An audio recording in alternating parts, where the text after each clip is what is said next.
అందరికీ నమస్కారం. కొత్త కథలోకి స్వాగతం. ఈ కథ పేరు ఉత్తరం తాత. రచన చెక్కిలం విజయలక్ష్మి గారు. ఆంధ్రజ్యోతిలో 1981లో ఈ కథ ప్రచురింపబడింది. చదువుతున్నది దేవి.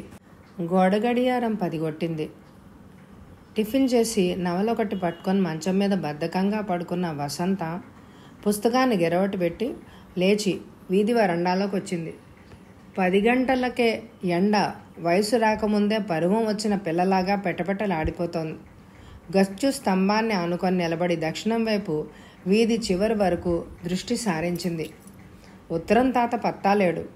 10 గంటలకే రావడం తెలుసు, అయినా 10 కొట్టగానే వచ్చి నిలబడుతుంది. ఎందుకంటే 10 గంటలకు రాడుగాక రాడని గ్యారంటీ లేదు కాబట్టి. 10 నుంచి ఏ క్షణంలోనైనా రావచ్చు కాబట్టి. ఉత్తరం తాత వీధి మలుపులో కనిపించగానే తనలోని ఆతృత మరీ పెరిగిపోతుంది. ఉత్తరం వచ్చిందా రాలేదా? తాత తమ ఇంటి వరకు వచ్చే వరకు ఆపుకోలేని ఆతృత. ఈ వీధి చాలా పొడుగు బాబు.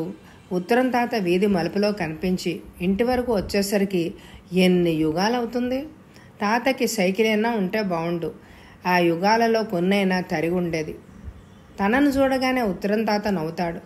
ఆ నవ్వు చూసి తనకు ఉత్తరం వచ్చి ఉంటుందని ఎంతో సంతోషంగా అనిపిస్తుంది. అలా నవ్వుతూనే ఇంటింటికి ఉత్తరాలు ఇస్తూ తమ ఇంటి దాకా వస్తాడు. తాత, నాకు ఉత్తరం వచ్చింది కదూ? చిన్న పిల్ల తాయిలం చూసినంత సంబరంగా అడుగుతుంది తను. అబ్బే, నీకు ఈరోజు ఏమి లేవే అంటాడు తాపిగా. తనకెంతో కోపం వస్తుందని. మరి నన్ను చూసి నవ్వావెందుకు? కొట్టినట్టుగానే అంటుంది. నిన్ను చూస్తే నవ్వకుండా ఎవరుంటారమ్మా? చిన్నమ్మ అంటాడు అలాగే నవ్వుతూ. ఇదిగో తాత, ఇదే చెప్తున్నా, ఇంకోసారైనా అనవసరంగా నవ్వకు. నాకు ఉత్తరం వస్తేనే నవ్వు, తెలిసిందా? తర్జని చూపిస్తూ బెదిరిస్తూ తను. అలాగే చిన్నమ్మ, అలాగే అంటూ వెళ్ళిపోతాడు ఉత్తరం తాత. ఉత్తరం తాత భలే కొంటెవాడు. ఎన్నోసార్లు తనకు ఉత్తరం వచ్చినా నవ్వకుండా బిగుసుకొని అల్లంత దూరం నుంచే తనను గంభీరంగా చూస్తూ వచ్చాడు. తాత మొహం చూసి తనకు ఉత్తరం రాలేదని నిరాశ చేసుకొని తను ఇంట్లోకి పోబోతుంది. అదేంటి చిన్నమ్మ అలా వెళ్ళిపోతావు? ఉత్తరం అక్కర్లేదా ఏమిటి? చిలిపిగా నవ్వుతూ పిలుస్తాడు తాత. అలా నాటకం ఆడినందుకు ఉత్తరం తాత మీద కోపం రాదు. రాలేదని నిరాశ చేసుకొని వెళ్ళిపోతుండగా ఎండిన గుండె మీద పన్నీటి చిలకరింపులా ఉంటుంది తాత ఉత్తరాన్ని అందివ్వడం. ఒక్కోసారి ఉత్తరం రాకపోయినా కిలో బరువున్న ఉత్తరం వచ్చినంత సంబరంగా నవ్వుతూ దర్శనమిస్తాడు. ఏది అంటూ చెయ్యి చాపుతుంది తను. ఎవరున్నారు? నీకు ఉత్తరం వచ్చిందని అంటూ తెల్లమొహం వేస్తాడు. రోషంతో ముఖం ఎర్రబడగా, అసలు రేపటి నుంచి నేను వీధిలోకే రాను అంటుంది. మరి పోస్ట్ ఆఫీస్కే వస్తావా ఏంటి? నీకెందుకమ్మా అంత శ్రమ? నేనున్నాను కదా అంటాడు ఎంతో అమాయకంగా. చేతగాని నిస్సహాయతతో కాళ్ళు నేలకేసి దబదబా బాదుతూ ఇంట్లోకి వెళ్ళిపోతుంది. మొత్తం మీద తాత హావభావాలను బట్టి తనకు ఉత్తరాలు వచ్చాయో లేవో తెలుసుకోవడం కష్టమే. ఒక్కోసారి తన కుతూహలాన్ని ఆపుకోలేక తాత దూరంగా ఉండగానే కేక పెట్టేస్తుంది. తాత, నాకు ఉత్తరం వచ్చిందా? ఉత్తరాల కట్టను అటు ఇటు కెలికి వచ్చినట్టు లేదు చిన్నమ్మ అంటూ తాత కూడా కేక పెడతాడు. నిరాశతో నిస్సువ ఆవాహించగా తను అలాగే నిలబడిపోతుంది. తాత దగ్గరగా వచ్చి, అరే నీకు ఉత్తరం ఉందే, కళ్ళజోడు పాటబడిపోయిందమ్మా, మార్పించాలి అంటూ ఉత్తరం తీసిస్తాడు.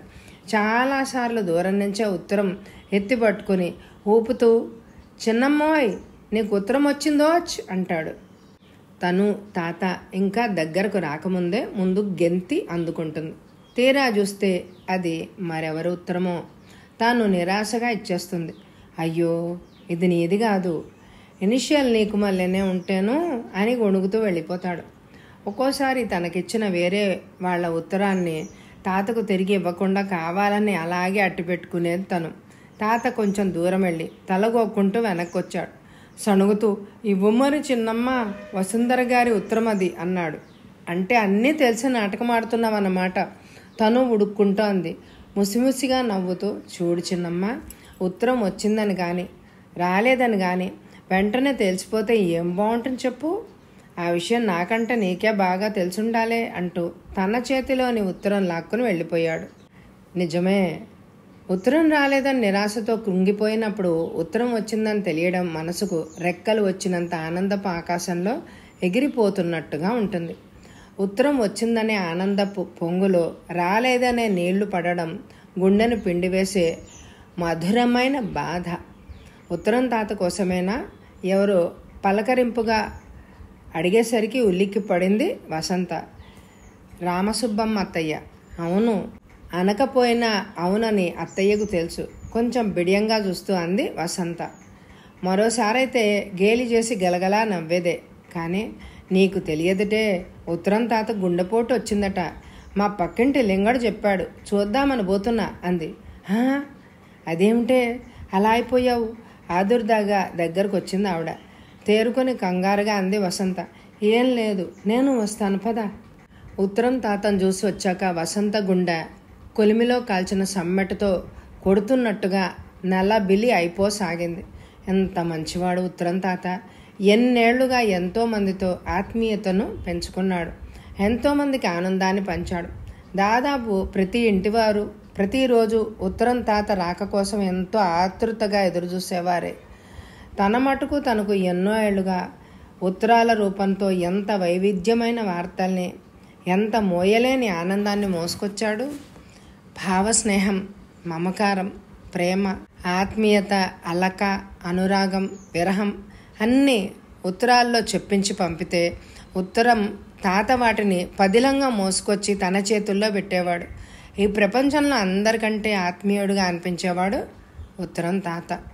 తాత వంగిపోయిన నడుము, పండిపోయిన తల, పెరిగిన గడ్డం, దారం కట్టిన కళ్ళజోడు, అతుకులు పడిన కాకి యూనిఫామ్ ఇవేవి కనిపించేవి కావు. తాత ఎంతో గ్లామరస్గా, అట్రాక్టివ్గా అనిపించేవాడు. ఈ ప్రపంచంలో ఎవరికైనా కాలక్రమేణా గ్లామర్ తగ్గిపోతుందేమో కానీ పోస్ట్ మ్యాన్ గ్లామర్ మాత్రం తగ్గదు. తాతలో పోస్ట్ మ్యాన్కు ఉండే గ్లామర్ మాత్రమే కాక ఇతరులు తాతను తమ సొంతం అని అనుకునేంత ఆకర్షణ, ఆత్మీయత ఉండడం ఆయనను మరింత దగ్గర చేసింది. తాత డ్యూటీ కోసం ఉత్తరాలు తెచ్చిస్తున్నట్టుగా కాకుండా కేవలం మన కోసమే ఉత్తరాలు తెచ్చిస్తున్నట్టుగా, మనకు ఆనందాన్ని పంచి ఇవ్వడానికే తను కంకణం కట్టుకున్నట్టుగా ఉండేవాడు. ఎవరికైనా ఉత్తరాలు రాకపోతే తానే ఎంతగానో నొచ్చుకునేవాడు. వస్తే ఎంతో మురిసిపోతూ అందించేవాడు. చదువురాని వాళ్లకు ఉత్తరాలు చదివి పెట్టడం, ఉత్తరాలు రాసి పెట్టడం కూడా చేసేవాడు. ప్రతి ఇంటివారు ఉదయం లేవగానే ఎన్ని చికాకులున్నా, ఎన్ని కష్టాలున్నా, కన్నీళ్లున్నా 10 గంటల తర్వాత తాత రూపంలో ఎదురవ్వబోయే ఒక అద్భుతం కోసం, అందుకోబోయే ఒక ఆనందం కోసం ఎంతో ఆరాటంగా, ఆతృతగా ఎదురుచూసేవారు. 10 గంటల తర్వాత పెరుగుతున్న ఎండలో చల్లని సమీరంలాగా వచ్చేవాడు తాత. అలాంటి తాత లేని ఈరోజు, తాత రాని ఈరోజు దుర్భరంగా ఉంది. ఎవరికీ ఉత్తరాల మీద ధ్యాస లేదు. ఉత్తరం తాత మీద తప్ప.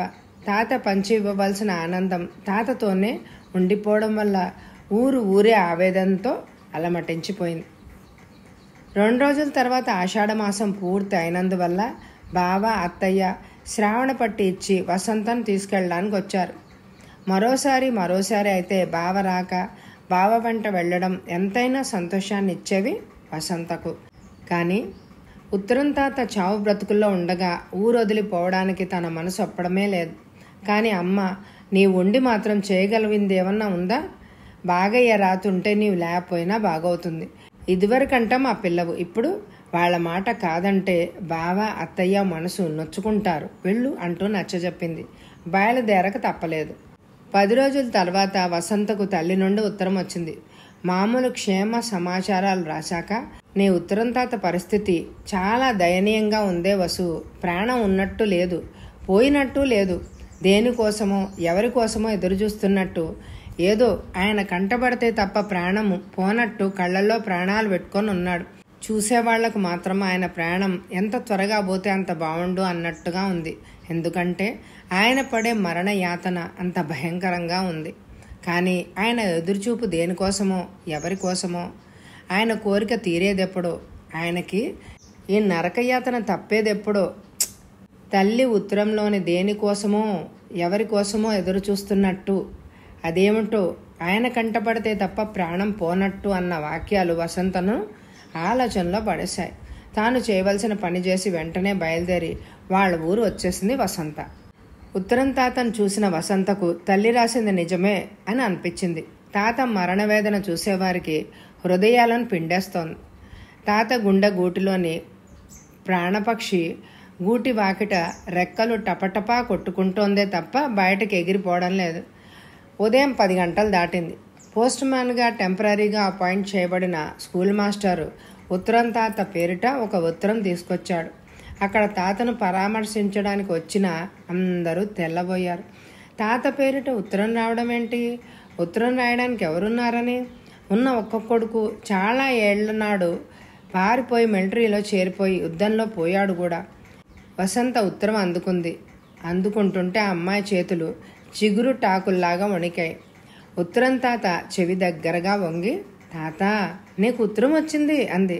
నలిపి వేయబడిన చిన్న కీటకము అతి కష్టం మీద తెప్పరిల్లి కదిలే ప్రయత్నం ప్రారంభించినట్టుగా తాత అత్యంత శ్రమతో కళ్ళు తెరిచాడు. ఉత్తరాన్ని తాత కనిపించేలా పట్టుకుని, నీకు ఉత్తరం వచ్చింది తాత అంది వసంత మళ్ళీ. ఆ మాటలు అర్థమైన ఆ వృద్ధుడు గాజు కళ్ళు ఎండిపోయిన బావిలో నీరు ఊరినట్టు జీవరసం నింపుకున్నాయి. అంతులేని ఆనందం ఆ కళ్లకు మెరుగుపెట్టింది. అప్పుడే మొలచిన చుక్కలాగా మెరుస్తున్న కళ్ళలో చదువు అన్నట్టుగా చూశాడు. వసంత కొంచెం బెరుకుగా గాద్గదికమైన స్వరంతో మెల్లగా ఇలా చదివింది. ప్రియమైన నాన్నకు నీ కుమారుడు శ్రీరామ్ నమస్కరించి వ్రాయినది.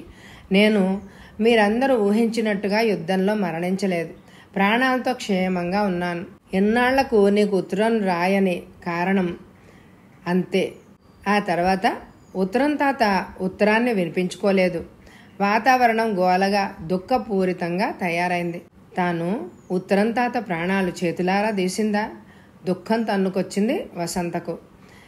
ఆనందమంతా తన సొంతమే అయినట్టు జీవితమంతా దేనికోసం ఎదురుచూశాడో, జీవితాన్ని దేనికోసం జీవింప చేశాడో ఆ అపురూపమైనదేదో అందుకున్న అపూర్వమైన ఆనందంతో తాత కళ్ళు మెరుస్తున్నాయి.